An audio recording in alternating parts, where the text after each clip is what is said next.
guys, Dr. Rob Barrington here with some more nutrition advice. Flavonoids are an important group of dietary polyphenols, and flavonoids are of interest to me particularly because this is my area of scientific research, and this is the topic that was the basis of my PhD, and so I'm very interested in flavonoids. Flavonoids should also be of interest to those who want to maintain their health, because the scientific evidence shows that dietary flavonoids appear to have a number of very important health effects. Now, firstly, what are flavonoids? Flavonoids are a group of polyphenolic plant compounds, which means that they're just made up of chemical phenol rings joined together, many of them polyphenol, and they're one subclass of polyphenols. There's a number of different dietary flavonoids, and they include flavones, flavonoids, flavonols. There's the flavin-threols, which are also called catechins. There's the anthocyanins, the proanthocyanins, the proanthocyanidins, and also there are isoflavones. Now, they're the subclasses of flavonoids, and most of those flavonoids are consumed by humans in reasonably large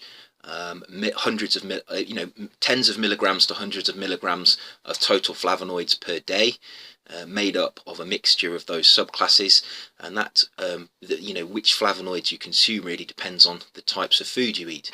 But flavonoid-rich foods include chocolate, which contains proanthocyanidins, green tea, which contains the flavin-threols, which are also called catechins. I've talked extensively about those in my other videos. Berries, which contain anthocyanins.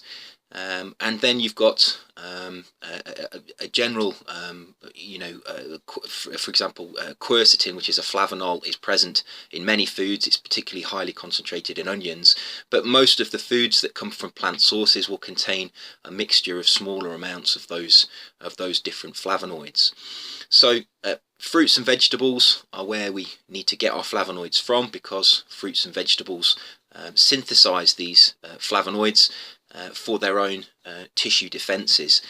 They're antioxidants. They act as antioxidants in plants, and really when plants are exposed to environmental or pathological pathogens such as bacteria or fungi, or they're attacked by they're eaten by insects, they seem to upregulate their production of these flavonoids, and therefore plants that are exposed to stress produce more flavonoids than those that are in optimal growing conditions. And I have done a video that covered the different properties, the different synthesis rates of flavonoids in plants. So plants produce them for tissue defense. When pathogens attack the plants, insects attack the plants, or environmental stresses attack the plants, this perceived stress by the plant results in an increased production of these flavonoids. So when we eat the plants, we then consume these flavonoids, and we absorb them. Now, the metabolism, the absorption, the distribution, the metabolism and excretion of flavonoids is very interesting. So I just wanted to cover the basics and talk about some of the factors that can actually influence how we actually absorb and metabolize flavonoids. The absorption is very complex. When we eat the flavonoids, they tend to be bonded to sugars. So flavonoids in plants tend to be in the glycoside form. In other words, it's a flavonoid bonded to a sugar. We consume the flavonoid. Our digestive enzymes cleave that sugar off the flavonoid. We then absorb the flavonoid in what's called the aglycone form. That aglycone passes into the enterocytes in our gut, where it's extensively metabolized. And there are many metabolizing enzymes within our gut. And one group of enzymes is called the phase 2 system, and that phase 2 system is very active in enterocytes, and what it does is it takes the flavonoids that have been absorbed and it actually attaches compounds to them such as sulfur groups, and it can do various things to them. And the products of this phase 2 metabolism within the enterocytes creates more water-soluble compounds. So the product of phase 2 metabolism, and the purpose of it, is to create compounds that are fairly water-soluble. And flavonoids can be relatively water-soluble, but they are quite polar in terms of their structure, and some of them are more non-polar. But the purpose of this phase 2 metabolism really is to convert all of the xenobiotics, including flavonoids, that we absorb, into more water-soluble compounds. And the end product of this is various glucuronides. Some of the flavonoids are glucuronidated and they become glucuronides. Some of them are sulfated and become sulfates, and some of them are methylated and become and have methyl groups added to them. That increases their water solubility, and then a lot of them are actually passed back into the gut, where they pass through our gut through the small intestine into the large intestine, and there they're metabolized further. And in the colon, they are actually broken down into fairly simple ring structures, such as phenols and other aromatic chemicals, and we absorb a lot of those metabolites, and they may have health effects as well. And it's actually our gut bacteria that causes that effect in our colon. So our gut bacteria are actually very important in terms of our absorption of metabolites of these flavonoids, and it's not clear whether it's actually the parent flavonoid compounds or these metabolites that are actually the beneficial compounds that we're eating. It's not even really known if the flavonoids are protective because they have an antioxidant effect in our guts before they're absorbed, or because they then subsequently have metabolic effects in our cells. So this is really an area where there's a lot of questions, and people are still trying to answer those questions through active research. So we end up, one route of absorption for the products of these flavonoids is through our colon, where these simple phenolic and aromatic compounds are absorbed after the gut bacteria has broken down these flavonoid compounds.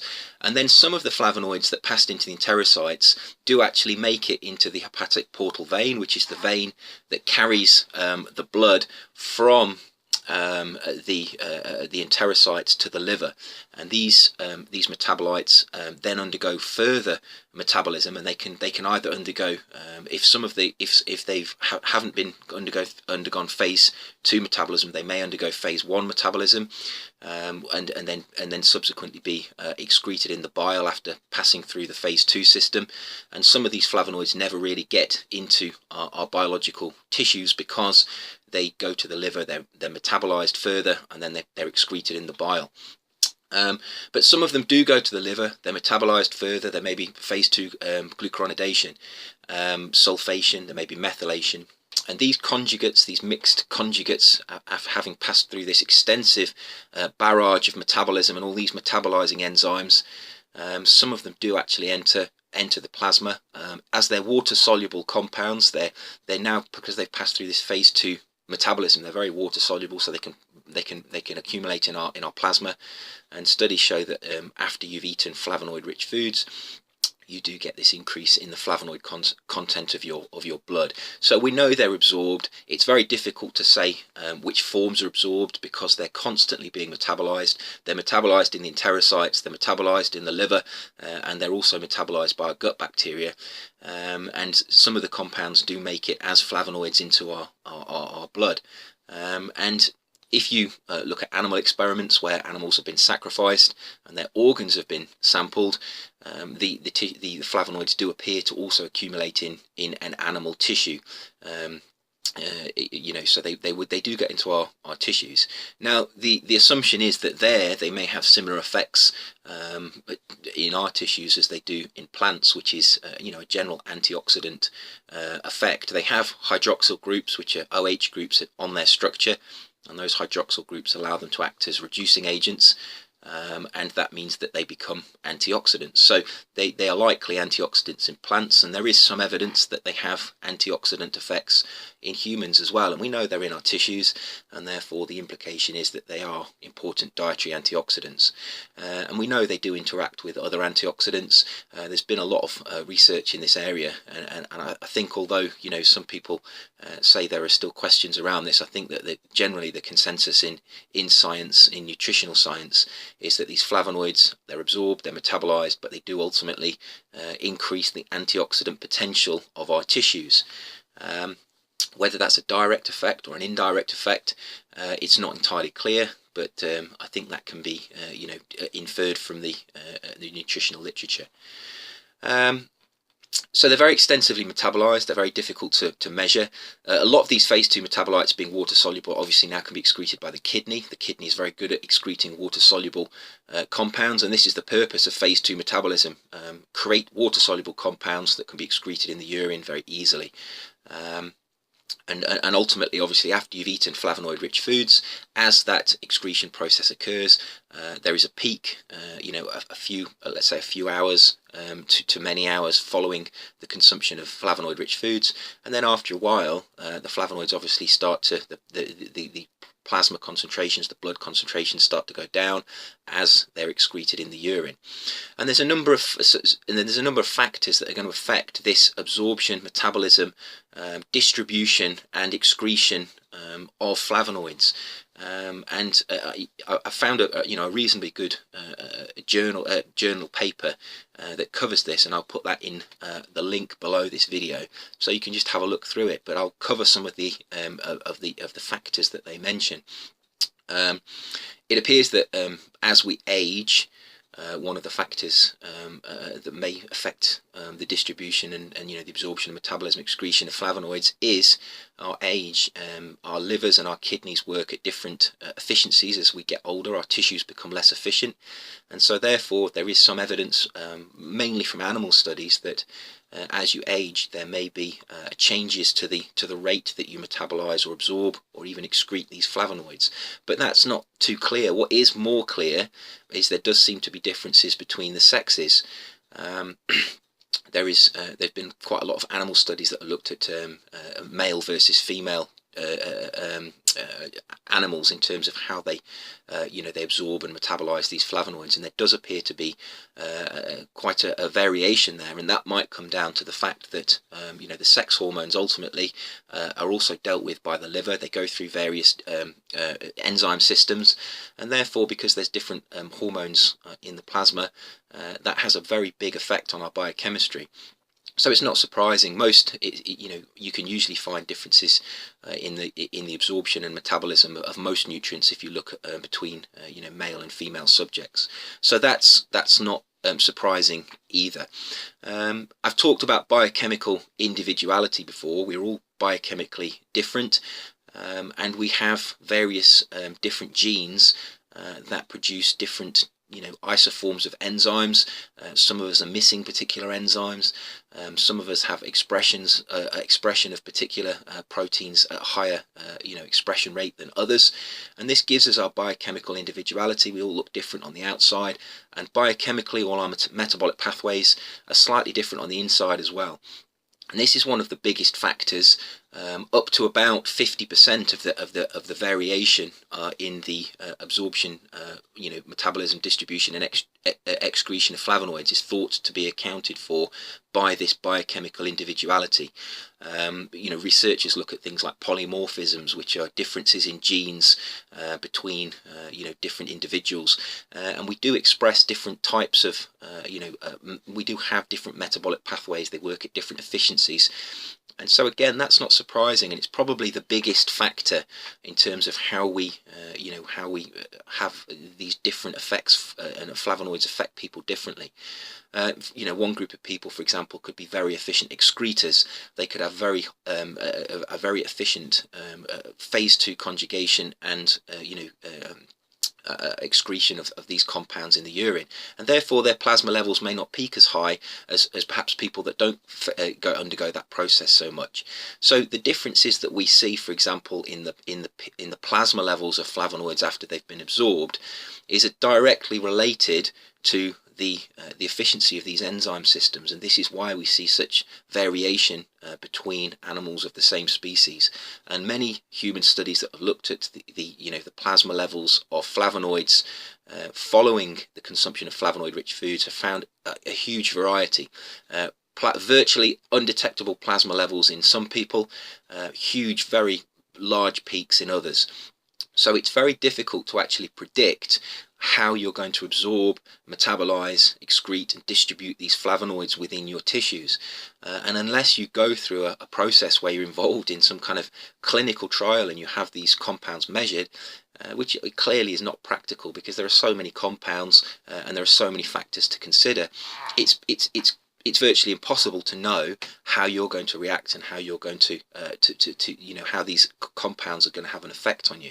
And this is what I've been trying to say to throughout my videos. This biochemical individuality really means you have to be your own nutritionist. You can make generalizations about compounds and about how they will affect people, but it's actually very, very difficult, almost impossible, unless you've got a lot of time and money and your own research laboratory. It's almost impossible to actually understand what these compounds are actually doing at the individual level. Even if you look at a group of 10 people, the 11th person might have a different genetic makeup, and therefore it may affect them differently. So this is why you need to be your own nutritionist and see how these compounds affect you personally. And again, that's very difficult because it's a long-term process. Consuming these flavonoids may have benefits to health, but it may take decades for that benefit to actually be noticeable. So again, this is the problem with nutrition. It's very difficult to make these these claims, and a lot of people do make claims about the compounds like flavonoids, and there is evidence to support that they are healthy, but I think a lot of the claims are exaggerated, and you have to make them very tentatively if you're going to be maintain your credibility. So that's a brief overview of some of the effects. Are there any other effects? Well, yeah, there are. Another big factor that affects the absorption of flavonoids is what you have in your diet. There is, for example, some evidence that alcohol is a facilitator of flavonoid absorption, and this is because it may make some of the flavonoids more polar. It may make them more water soluble. Some might make them more soluble in the gut, and that may actually facilitate their absorption. So, for example, flavonoids in red wine. If you consume red wine, it's got alcohol in it. It's also got flavonoids in it. I know it does have other polyphenols as well, and it will probably have the same effect on those polyphenols. It will probably facilitate the absorption due to the fact that it can alter the polarity of the solvent in the gut, and that therefore alters the solubility of the flavonoids in your gut. And there's also evidence that, of course, that alcohol, ethanol, will affect the permeability of membranes, and enterocytes have membranes, and it's those membranes that are used to absorb the flavonoids. So if you have alcohol in your stomach, if you have alcohol in your small intestine, it makes perfect sense that those membranes of those flavonoids of those enterocytes may actually have a propensity to have an increased absorption of flavonoids compared with when there's no alcohol there. So there's a number of reasons why alcohol may increase tissue concentrations of flavonoids, which may be another reason why red wine is such a healthy drink. It contains both alcohol and flavonoids, and so the synergy of the two compounds together may actually have a more beneficial effect than either of those on their own. Other things in the diet that may affect the absorption of flavonoids are fibre. Fibre has this blocking effect on most nutrients. It can block the absorption of certain minerals. It can block the absorption of sugars, which is why it's so beneficial as a glycemic effect. It has a beneficial glycemic effect. And it may have a similar effect with flavonoids. Once fibre is in the gut, it can form a physical barrier around the enterocytes, and therefore it doesn't matter what flavonoids you have in your gut. If they can't reach the enterocytes, they won't be absorbed.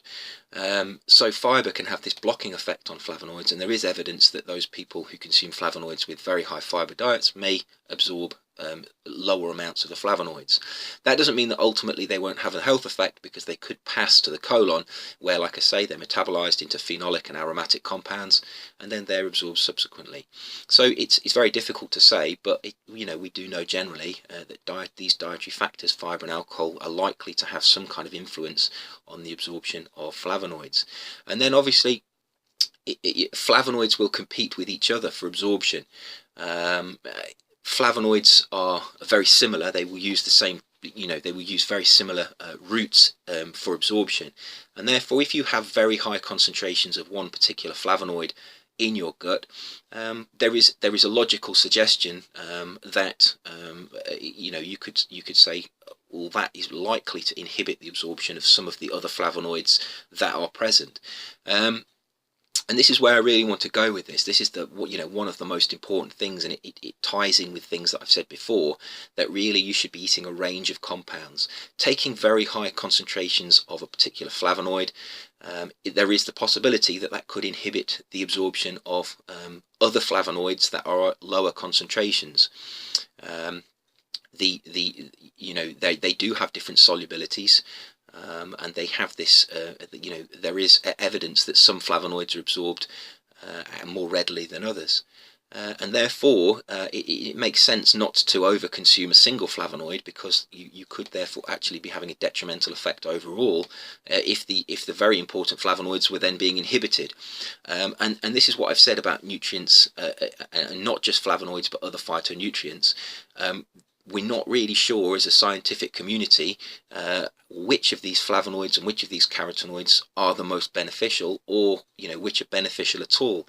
It appears that those people that eat fruit and vegetables have health benefits, and it appears that those people that have high amounts of flavonoids and high amounts of other phytonutrients such as carotenoids, they appear to have health benefits as well. But it's not really clear which of these compounds is the most beneficial, and how they work. And therefore the general rule should be to consume a wide range of plant material, many different types of fruits and vegetables, of many different colours, because remember, it's flavonoids and other phytonutrients that give plants their colours. Eating a variety of fruits and vegetables of variety of different colours is one way to ensure that you get a wide range of different flavonoids and other phytonutrients, and that will ensure that you're likely to be consuming those compounds that are healthy. And of course, the epidemiological data shows that it's eating fruits and vegetables that is the healthy behavior. The flavonoid research is much less well understood, and therefore eating this wide range of fruits and vegetables is really what I've always recommended. And you really should have, it's sometimes called a balanced diet. I just like to think of calling it variety within the diet. You should really have this, this variety. So flavonoids is a very big area. It's very interesting, but there are more questions than answers, really. So be very careful of people that have all the answers, because generally the answers to these questions are not known. But we do know that flavonoids are likely to be, they're likely to promote health, and we know that fruits and vegetables contain lots of flavonoids. So there's my recommendation. Don't worry too much about science. Don't worry too much about what biochemical effects these flavonoids have. You don't even really need to know about too much about the absorption, distribution, metabolism and excretion. What you do need to know is that fruits and vegetables provide health benefits. Some of those health benefits likely come from the flavonoids, and I would suggest the evidence is that those people that consume a wide range of different plant materials are those people that are going to have the best health outcomes in the long term. So pick your food choices wisely, eat well, stay healthy and protect yourself. If you want to have a look at the paper that goes into more detail in this area, I'll put it in the comments box below, and I will see you soon for another video. Please, in the meantime, take care.